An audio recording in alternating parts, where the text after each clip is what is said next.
그것만으로 만족할 수 있다고 고백하시면서 찬양하시겠습니다. 주님 한 분만으로 나는 만족해. 나의 모든 것 대신 주님 찬양해. 나의 영원한 생명 대신 예수님 목소리로 한 번 더 고백할까요? 주님 한 분만으로. 주님 한 분만으로 나는 만족해. 나의 모든 것 대신 주님 찬양해. 나의 영원한 생명 대신 예수님 목소리 높여 찬양해. 주님의 크신 사랑 찬양해. 나의 힘과 능력이 되신 주 나의 모든 삶 변화되었네. 크신 주의 사랑 주님 한 분만으로 주님 한 분만으로 나는 만족해. 나의 모든 것 대신 주님 찬양해. 나의 영원한 생명 대신 예수님 목소리 높여 찬양해. 주님의 크신 사랑 찬양해. 나의 힘과 능력이 되신 주 나의 모든 삶 너가 되었네. 크신 주의 사랑 주님의 크신 사랑 주님의 크신 사랑 찬양해. 나의 힘과 능력이 되신 주 나의 모든 삶 변화되었네. 크신 주의 사랑 하나님의 나팔 소리 하나님의 나팔 소리 천지 진동할 때로 예수 영광 주의 흐름하시고 천사들을 세계 만국 모든 곳에 보내어 구원받은 하나님의 나팔 소리.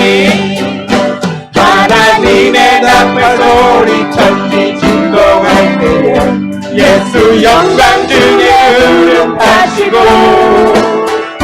천사들을 세계 만국 모든 곳에 보내어 구원받은 성도들을 모으니 나팔 불 때 나의 이름. 나팔 불 때 나의 이름 나팔 불 때 나의 이름 나팔 불 때 나의 이름 부를 때에 잔치 찬양하겠네. 무덤 속에 잠자는 자 그때까지 일어나 영화로운 부활 승리 얻으리. 주가 택한 모든 성도들은 타고 올라가 공중에서 주의 얼굴에 나팔 불 때 나의 이름. 나팔 불 때 나의 이름 나팔 불 때 나의 이름 나팔 불 때 나의 이름 부를 때에 잔치 찬양하는 날까지 주님 다시 오실 날을 우리 알 수 없으니 항상 기도하고 깨어 있어서 기쁨으로 보좌 앞에 우리 나가서도 그때까지 참고 기다리겠네. 나팔 불의 이름 나팔 불 때 나의 이름 나팔 불 때 우리 이름 나팔 불 때 나의 이름 부를 때에 잔치 나팔 불 때 우리의 이름 나팔 불 때 나의 이름 나팔 불 때 나의 이름 나팔 불 때 우리 이름 부를 때에 잔치 찬양하세. 나팔 불 때 우리의 이름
모든 원수를 물리치시고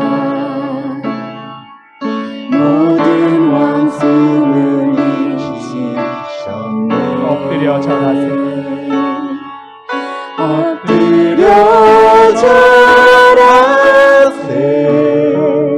우리 다 같이 고백해 볼까요? 다 주의 크신 이름 높이며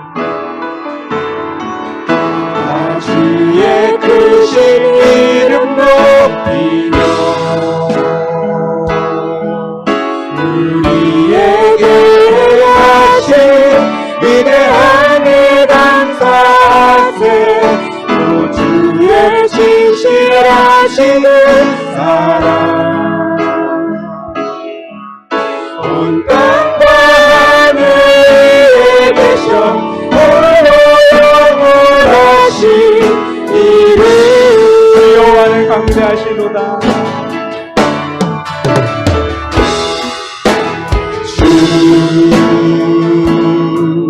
여호와는 광대하시도다.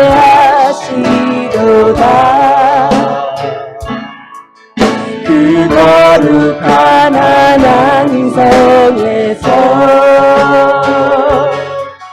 찬양할지어다. 주 여호와를 강대하시도다. 다시 한번 찬양할게요.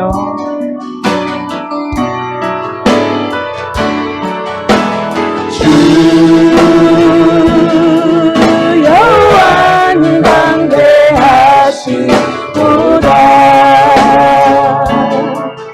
그 거룩한 하나님 성에서 찬양할지어다.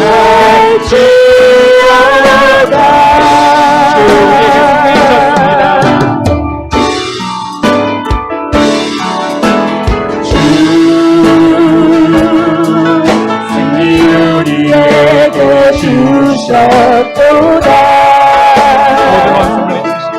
모든 원수 물리치셨네. 엎드려 절하세. 엎드려 절하세. 다 주의 크신 이름 높이며 다 주의 크신 이름 높이며 우리에게 행하신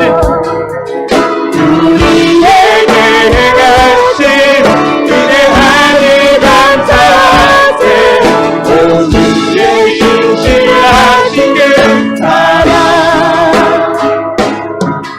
온 땅과 하늘 위에 계셔 홀로 영원하신 다 주의 큰 이름 높이며 다시의 주신 이름 높이며 우리에게 행하신 위대한 일 감사하세. 오 주의 진실하신 그 사랑 온 땅과 하늘 위에 계셔 홀로 영원하시니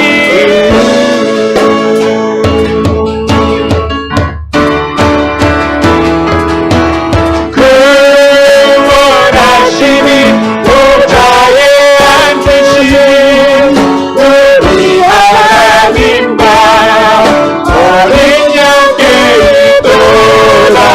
그 원하심이 보좌에 앉으신 우리 하나님과 어린 양께 있도다.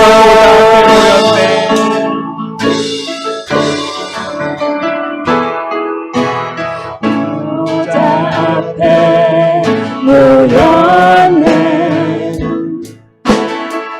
함께 주를 찬양하며 하나님의 사랑 그 아들 주셨네. 그의 피로 우린 구원받았네. 그 사랑 십자가에서 쏟으신 그 강같이 땅에 흘러 강같이 온 땅에 흘러 강나라와 족속 강나라와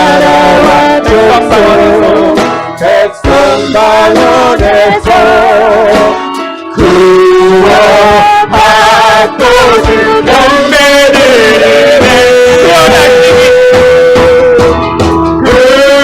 구원하시니 보좌에 앉으시니 우리 하나님과 어린 양의 도다 구원하시니 보좌에 앉으신 우리 하나님과 어린 양의 도다. 지금 이 시간 예배 중간에 잠시 기도하기 원합니다. 이 시대의 청년들을 위해서 기도하기 원합니다. 이 시대의 청년들이 세상을 따라가는 청년이 아니라 주님의 길을 따라가는 청년이기 원합니다. 정말 무한한 경쟁 속에서도 세상의 순리와 그 세상의 방법대로 살아가는 것이 아니라 그게 비록 어렵고 그게 너무 어리석고 그게 너무나 힘든 건 알고 있지만 주님께서 가라하시기에 주님께서 하라 하시기에 주님의 마음에 합한 청년들이 되게 해달라고 이 시간 다 같이 기도하시겠습니다. 하나님, 이 시대의 청년들이 확고한 성경적 가치관을 확립하고 선영하게 하여 주시옵소서. 개인과 기업과 국가 간에 살아남기 위해서 끊임없이 경쟁하는 이 무한 경제 시대 속에서도 하나님 아버지 혼탁한 세상에 물들지 않고 우리와 타협하지 않고 진실한 청년들이 되게 하여 주시옵소서. 온전히 주님만을 의지하며 소망경을 가진 청년들이 되기 원합니다. 그럴 때 하나님 아버지 이 시대의 청년들에게 지혜와 정청과 통찰력을 허락하여 주시옵시고 이 시대의 청년들이 주님을 두려워하는 청년들이 되게 하여 주시옵시고 주님을 아는 것이 먼저임을 아는 청년들이 되게 하여 주시옵소서. 약할 때나 어려울 때나 즐거울 때나 여유가 있을 때 어느 때에도 주님을 찬양할 수 있는 청년들이 되게 하여 주시옵시고 늘 겸손하며 늘 온유하고 늘 하나님의 자녀로 부끄러움이 없는 그런 청년들이 되게 하여 주시옵소서. 하나님 아버지 이 시대의 청년들 외로 뜨거워할 때 우리가 하나님 아버지 주님께 외치며 나아갈 때 그들의 마음문을 두드려 주시옵시고 그들에게 하나님 아버지 하늘의 문과 지옥의 문과 하나님 아버지 정말 그들이 환구하는 모든 것들을 알려주시옵시고 하나님 그럴 때에 그들이 고백하는 것이 내가 달라는 것을 이렇게 왔다는 고백하는 것이 아니라 하나님 아버지 고백하는 것은 내가 나는 것은 온전히 주님께서 함께 하셨다고 내가 나는 것은 주님이 함께 하셨다고 고백하는 그런 청년들이 되게 하여 주시옵소서. 주님의 자녀로 부끄러움 없는 청년들이 되게 하여 주시옵소서.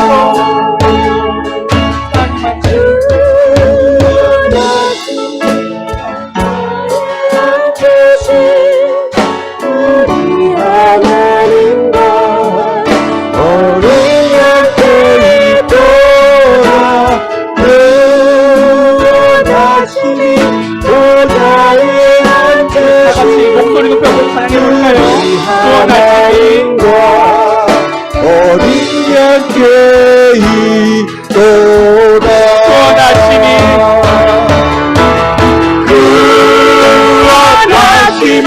보좌에 앉으신 우리 하나님과 어린 양께 있도다. 구원하시니 보좌에 앉으신 우리 하나님과 어린 양께 구원하시니 보좌에 앉으신 우리 하나님과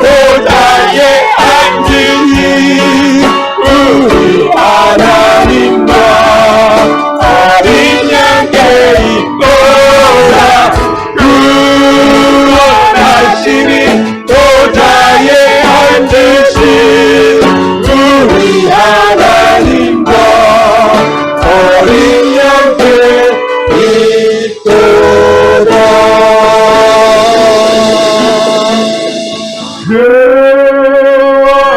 구원하시니 보좌에 앉으신 우리 하나님과 어린 양께 있도다.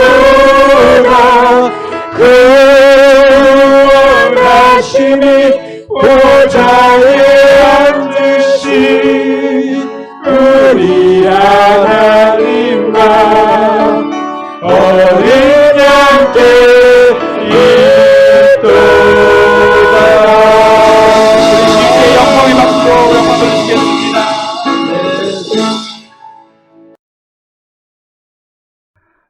많은 분들도 이미 들어서 아시겠지만 우리 2주 전에 6월 18일 날 우리 캐나다 동쪽 북대서양 심해에서 큰 사고가 하나 일어났었습니다.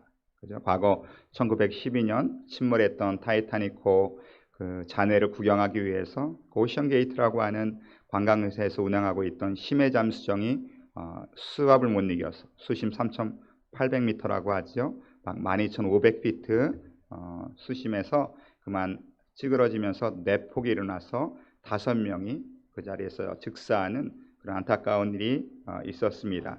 이 관광을 하기 위해서는 한 사람당 25만 불을 내야 된다고 해요. 그 거액을 내고 관광하기 때문에 사실 그 이번에 사망을 한 5사람들이 다 재벌가들이라고 합니다. 재벌가들이며 그 가운데는 이 오션게이트 최고 경영자 CEO도 포함되어 있었다고 하죠.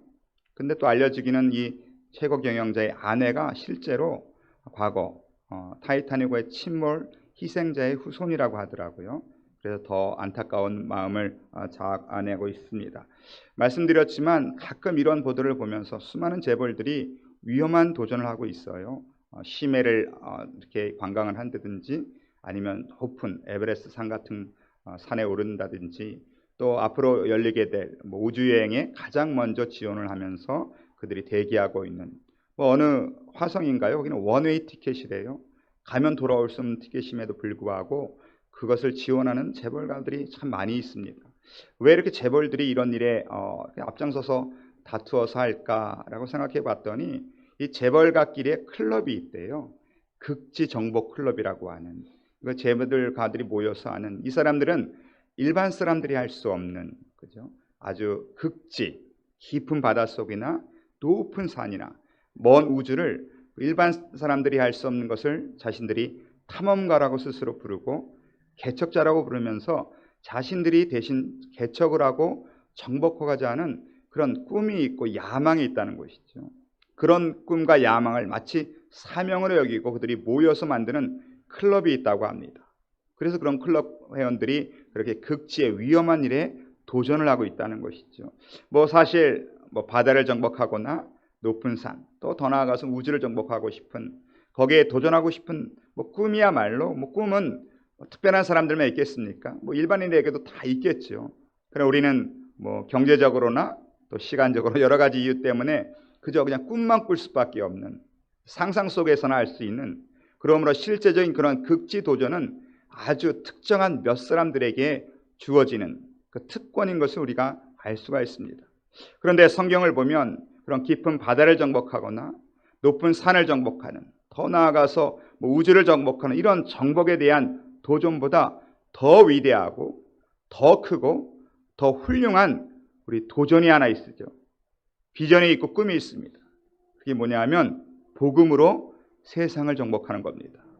이 놀라운 일은 우리 하나님께서 어느 특정인에만 주시는 거 아니라는 거예요. 예수 그리스도를 믿고 주님의 십자가의 보혈의 능력을 믿는 누구에게나 그리스도인이라면 동일한 꿈과 도전과 비전을 우리에게 주신다는 것이죠. 오늘 본문의 말씀은 그러한 동일한 이 누구에게나 주신 특권과 은혜를 받고 그 일을 직접 도전했던 사람들의 이야기가 오늘 본문에 나와 있습니다.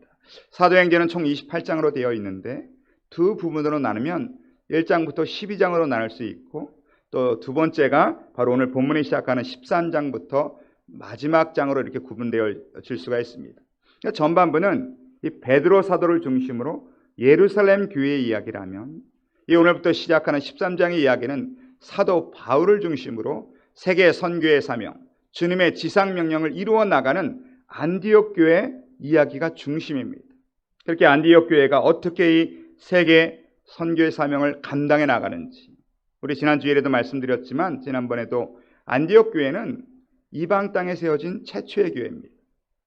그들이 어떻게 세워졌습니까? 위대한 사도가 가서 세운 것도 아니고 훌륭한 집사님들이 가서 세운 것도 아니고 예수 믿어서 복받기는커녕 예수 믿어서 매를 맞고 예수 믿어서 고난을 당하고 예수 믿어서 고향을 떠나서 피난 가던 몇 사람들, 그 이름 없는 무명인들이 세운 교회가 안디옥 교회. 지금으로 말하면 지방 변방의 조그만 개척 교회가 안디옥 교회예요. 근데 하나님은 세계 정복이라고 하는 이 복음으로 세계의 정복을 하나님 나라 완성이라고 하는 이 일에 하나님은 안디옥 교회를 쓰셨습니다. 수많은 다른 교회도 있을 텐데 왜 하나님은 이 작고 연약한 교회, 그냥 평신도 몇 명이 세운 이 작은 교회를 하나님은 왜 이 교회를 택하셔서 그 놀라운 일에 도전할 수 있도록 하셨을까? 거기에는 몇 가지 이유가 있다는 거예요. 그럼 하나님의 선택에는 실수가 없으십니다. 하나님의 안디옥 교회를 쓰시는 이유는 정확하고 분명한 이유가 있습니다. 오늘 그 이유를 우리가 살펴보면서 우리도 안디옥 교회처럼 쓰임받을 수 있는 그런 교회가 되고자 오늘 말씀을 나누고자 원합니다. 우리 1절 한번 살펴보겠습니다. 1절 우리 다 같이 읽겠습니다. 시작. 교사들이 있으니 곧 바나바와 니게르라 하는 시므온과 구레네 사람 루기오와 분봉왕 헤롯의 젖동생 마나엔과 및 사울이라. 오늘 안디옥 교회를 하나님께서 소개하면서 가장 먼저 소개하시는 것이 5명의 리더들이에요. 여기 리더들은 선지자들과 교사들이라 이렇게 얘기하고 있습니다. 그러니까 선지자라고 하면 하나님의 말씀을 받아서 그대로 백성들에게 선포하는 사람들이고, 교사라고 하면 하나님의 말씀을 공부하고 배우고 익혀서 깨달은 것을 가르치는 사람들이죠. 오늘 누가 선지자고 누가 교사들인지는 정확히 모르겠지만 성경은 이 5명이 자기에게 맡겨진 일들을 잘 감당하고 있었다는 것이죠. 각자들이 맡겨진 일에 최선을 다하는 그 모습을 오늘 우리에게 먼저 말씀하고 계십니다. 그런데 여기서 말씀하시는 이 5명의 리더들이 특별한 사람들이에요. 쉽게 말하면 결코 하나 되어서 한 교회를 섬길 수 있는 사람들이 아니라는 거예요. 근데 이러한 자들이 다 하나 되어서 오늘 섬기는데 그 가운데 가장 먼저 불려지는 이름이 누굽니까? 바나바. 이 5명의 리더 가운데도 바나바가 최고의 리더였던 것 같아요. 근데 이 바나바는 어떤 사람이냐 하면 안디옥 교회 출신이 아니에요. 안디옥 교회가 생겼다는 이야기를 듣고 예루살렘 교회에서 파송한 사람입니다. 이 교회 출신도 아닌데 이분이 지금 리더의 역할을 하고 있다는 거예요. 예루살렘 교회 출신이면서. 두 번째는 어떤 사람입니까? 시므온인데 니게르라고 하는 시므온. 이 니게르라는 뜻은 검다 이런 뜻이죠. 그러면서 그 무슨 말입니까? 이분은 흑인이라는 뜻이죠. 그러면 얼마 전까지만 해도 흑인에 대한 대우가 얼마나 심했습니까? 차별이 심했습니다. 현대에도 그랬다면 이 시대, 2000년 전 이 시대에는 흑인에 대한 대우와 차별이 더 악화되었고 더 나빴을 것입니다. 그런데 이 교회는 이 니게르라고 하는 시므온이 이 교회의 리더의 역할을 하고 있다는 거예요. 한 명도 아니에요. 세 번째는 구레네 사람 루기오. 구레네라고 하면 우리 익숙한 이름이죠. 예수님이 십자가를 지고 가실 때 대신 지었던 사람이 구레네 사람 시몬 아닙니까? 근데 이 구레네도 북아프리카에 있는 지역이에요. 당시에 이 교회에 흑인 지도자가 2명이나 있었다는 거예요. 남들은 무시하고 외면할 수 있는 사람을 여기는 리더로 세웠다는 거죠. 네 번째는 누굽니까? 분봉왕 헤롯의 젖동생 마나엠. 분봉 왕이었던 헤롯 왕이었던 젖동생이라는 거예요. 그건 아주 어릴 때부터 함께했던 친구들이라는 거죠. 쉽게 말하면 이 마나엠도 왕족 출신이라는 거예요. 귀족 출신이라는 거예요. 이 왕족이고 귀족인데 이분이 어떻게 예수를 믿어서 지금 안디옥 교회를 섬기고 있다는 거예요. 신기하지 않습니까? 왕족과 흑인이 함께 할 수 있는 교회가 안디옥 교회라는 거예요. 왕족과 흑인이, 백인이 흑인이, 또 잘난 사람이든 못난 사람이든 있는 사람이든 없는 사람이든 함께 할 수 있는 교회가 안디옥 교회예요. 마지막으로 불리는 이름이 바로 사울입니다. 이분이 우리가 잘 아는 사도 바울이죠. 그럼 아까도 말씀드렸지만 안디옥 교회가 어떻게 탄생했어요? 스데반 집사님이 순교를 당하시고 교회 핍박에 임해서 그것 때문에 피난 가던 사람들이 세운 교회가 안디옥 교회인데, 그런 스데반 집사님의 순교와 예루살렘의 핍박이 누구 때문에 일어났습니까? 사도 바울 때문에 일어났다는 거예요. 그러니까 사도 바울은 이 안디옥 교회 성도들에게 있어서는 원수 같은 사람입니다. 근데 놀랍게도 이 원수가 지금 선생이 돼 있어요. 누가 원수를 스승으로 삼겠습니까? 안디옥 교회는 작지만 놀라운 교회인데 하나님이 택하신 첫 번째 이유는 이 교회는 하나가 될 수 있는 교회라는 거예요. 다 코드가 맞아서 그런 건 아니에요. 다 상황이 똑같아서 하나가 되는 게 아니에요. 어떤 사람은 귀족이고 어떤 사람은 흑인이었어요. 어떤 사람 타교회 출신이 큰 교회 출신이에요. 또 어떤 사람 나의 원수예요.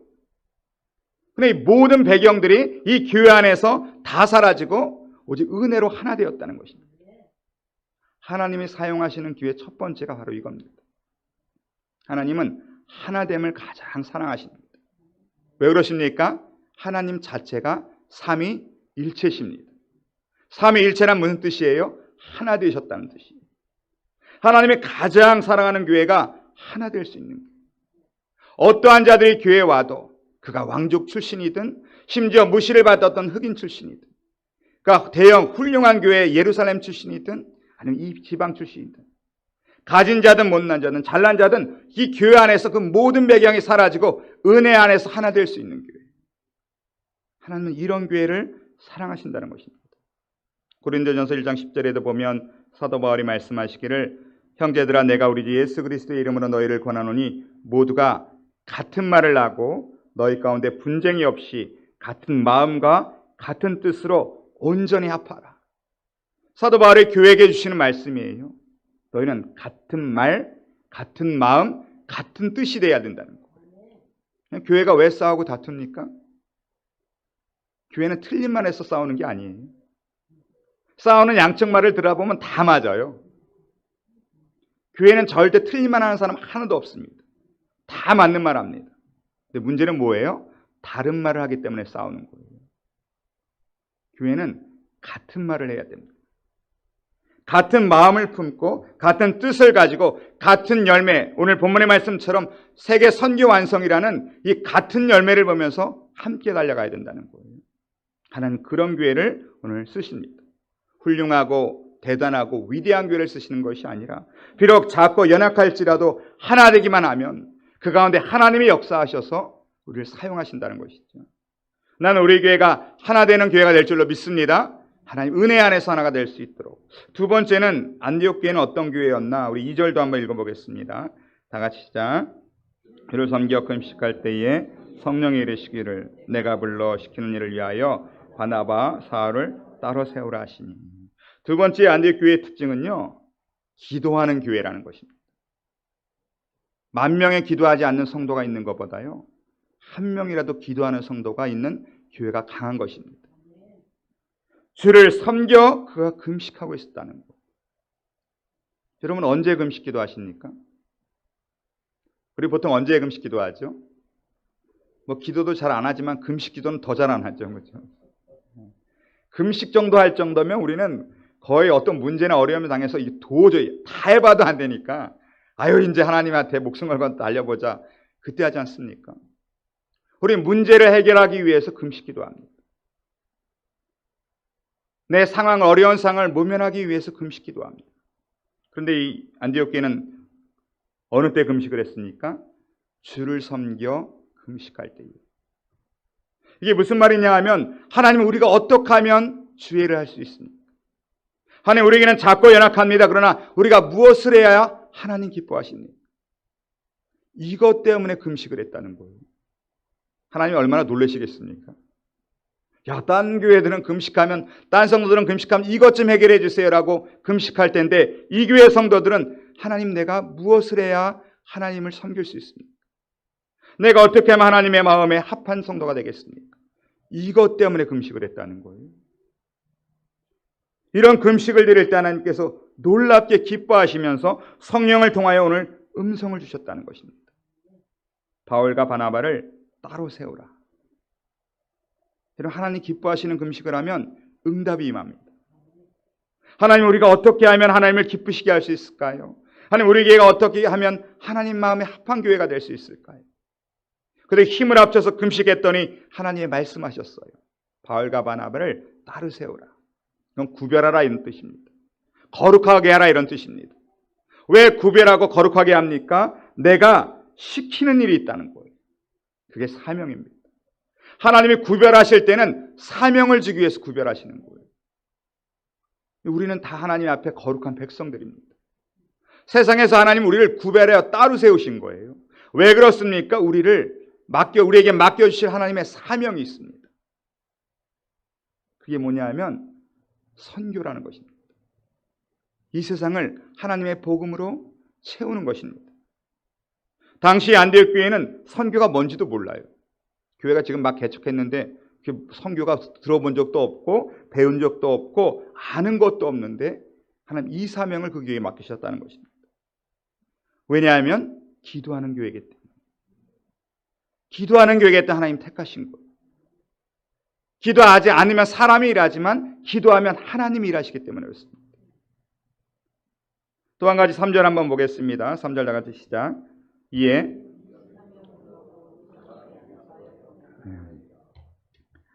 3절을 보면 이 안디옥 교회의 특징이 있죠. 순종하는 교회입니다. 순종은 아무리 강조해도 지나치지 않아요. 성령이 아무리 말씀하셔도 순종하지 않는 사람들이 있습니다. 만약 안디옥 교회 성도들이라면 이렇게 얘기할 수 있었을 거예요. 하나님께서 선교를 위해서 사람을 파송하라. 우리 그거 들어본 적도 없는데요. 배운 적도 없는데요. 하나님 그런 거 하려면 저 예루살렘 교회 큰 교회가 해야죠. 하나님 꼭 지금 보내야 돼요. 이 막 개척해서 이제 막 부흥하는데 이 두 사람은 어떻게 보냅니까? 하나님 나중에 보내면 안 됩니까?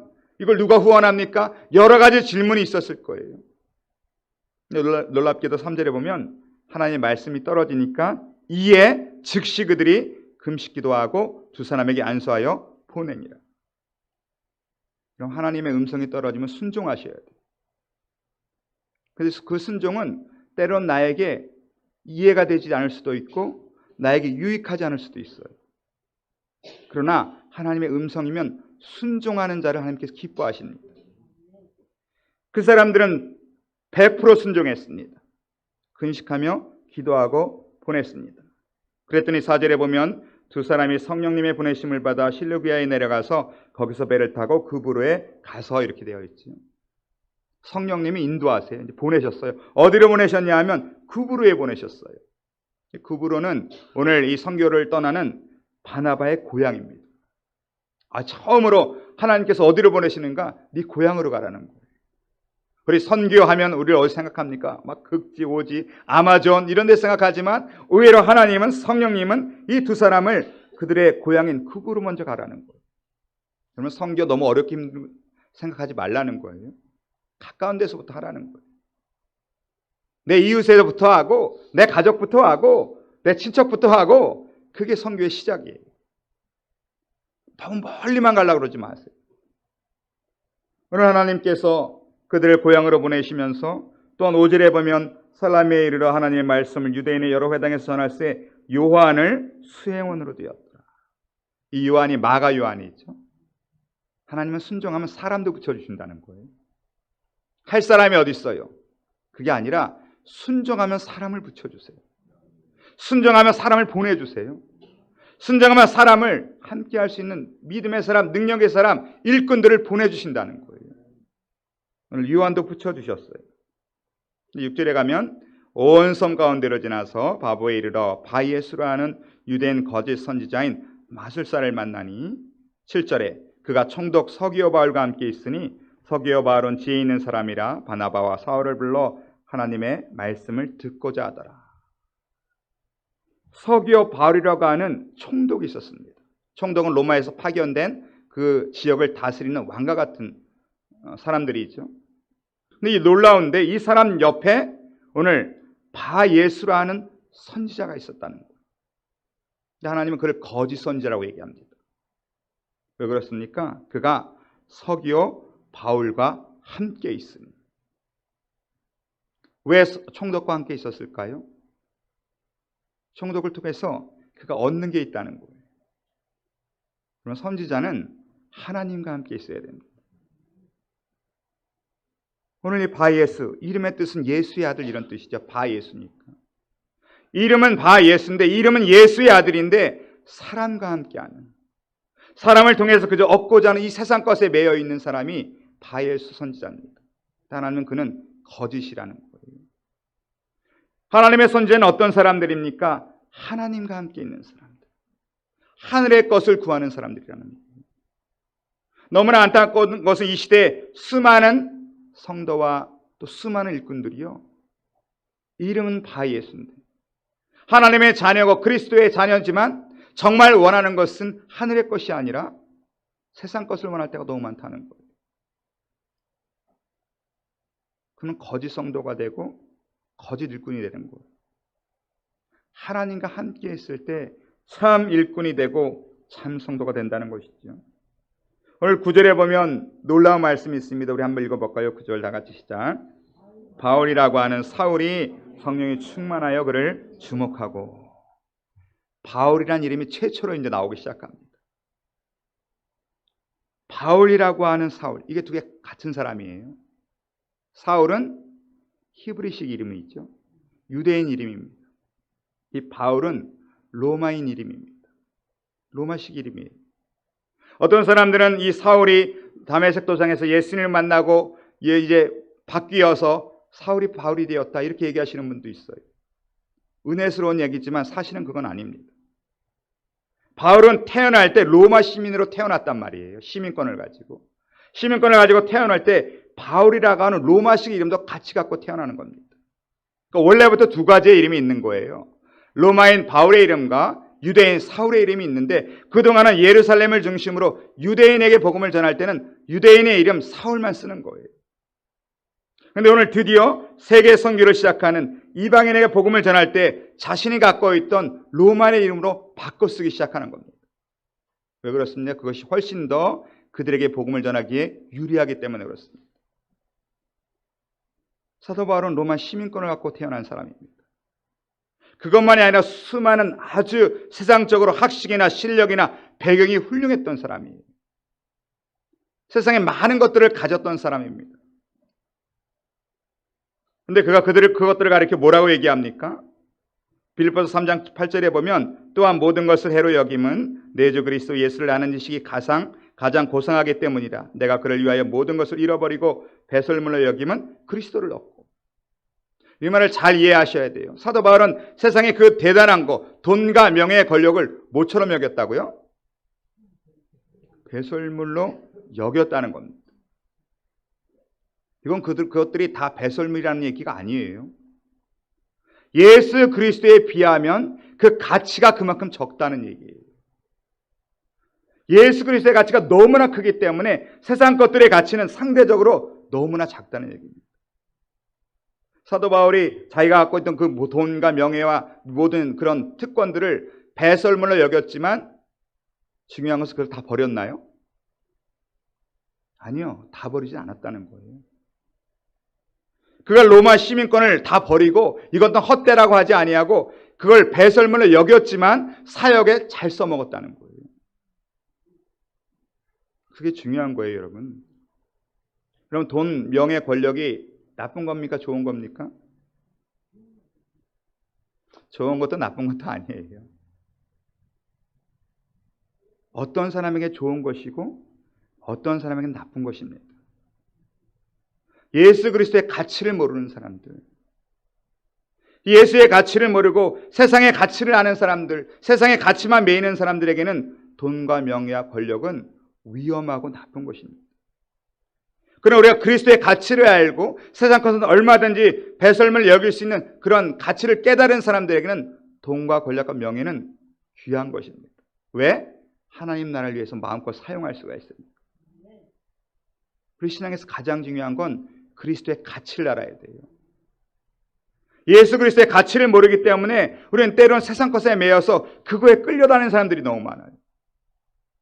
그래서 돈과 명예와 권력들이 위험하다는 거예요. 그러면 진정 예수 그리스도의 가치를 아는 사람들에게는요, 그 어떤 것도 소중한 겁니다. 좋은 겁니다. 왜? 마음껏 하나님 나라를 쓸 수 있기 때문에. 난 여러분이 다 예수 그리스도의 가치를 깨닫길 주님으로 축원합니다. 오늘 그 가치를 모르는 바예수, 선지자라고 하면서 하늘나라의 가치는 알지 못하고 그저 성덕 옆에 앉아서 세상 것의 가치를 구했던, 이름은 예수의 아들인데 그저 바예수, 하나님은 그는 거짓 선지자라는 거예요. 그러나 그리스도의 가치를 알고 세상 모든 것을 그렇고 지극히 작은 마치 배설물 같은 그 가치로 여겼던 바울은 하나님의 선지자라는 것이죠. 10절에 보면 이 거짓 선지자가 사도 바울의 사역을 방해를 합니다. 총독이 믿기를 원하는데 이 사람이 방해를 하죠. 근데 10절 11절 함께 읽어보겠습니다. 다 같이 시작. 이르되 모든 거짓과 악행이 가득한 자여 마귀의 자식이요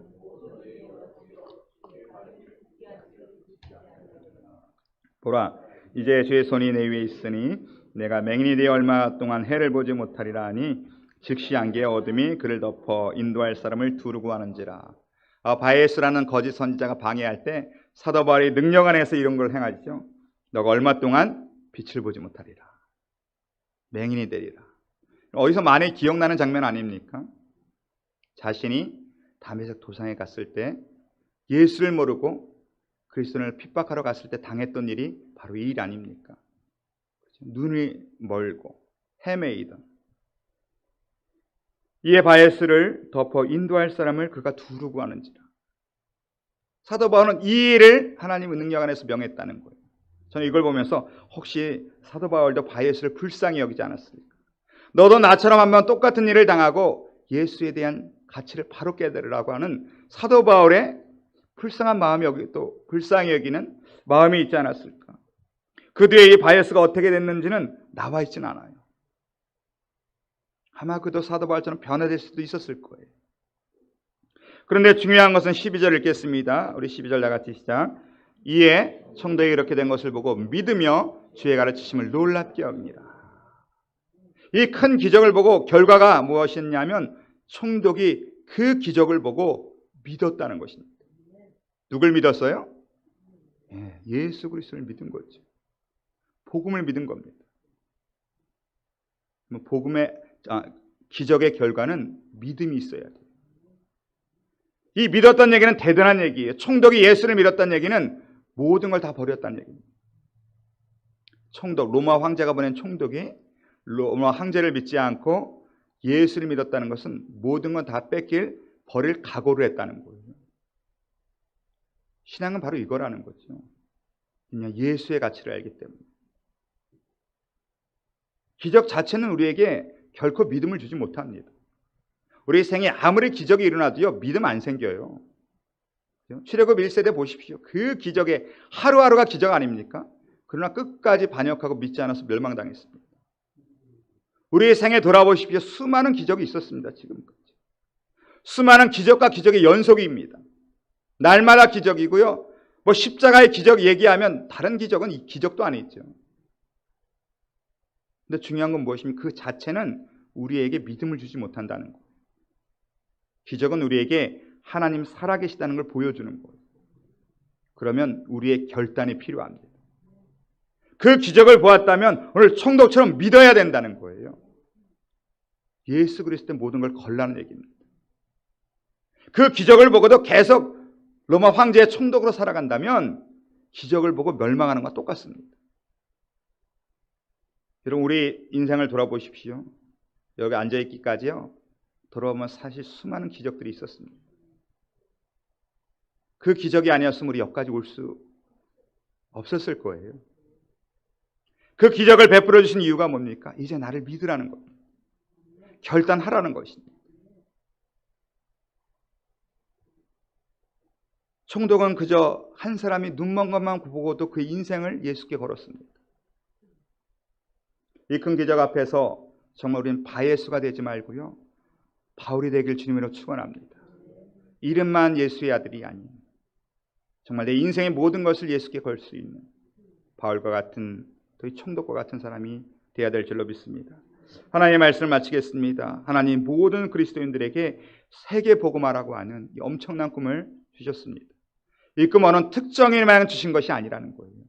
누구든지 예수를 믿으며 십자가의 능력을 보고 그분의 내 인생을 걸기로 작정만 하면 아무리 자극다고 할지라도 아무리 연약하다고 할지라도 오늘 하나 되는 교회를 통하여서 기도하는 교회를 통하여서 순종하는 교회를 통하여서 나의 가진 모든 것을 가지고 그 가치를 알고 그리스도를 위해서 다 희생하며 쓸 수 있는 마음껏 사용할 수 있는 그런 사람들을 통하여서 하나님의 이 꿈과 비전은 이루어져감을 믿습니다. 오늘 그 일에 우리 교회가 우리 성도들이 쓰임 받아서 마지막 때 상급받고 멸류관 받는 우리 다 되시길 주님의 이름으로 축원합니다. 기도하겠습니다.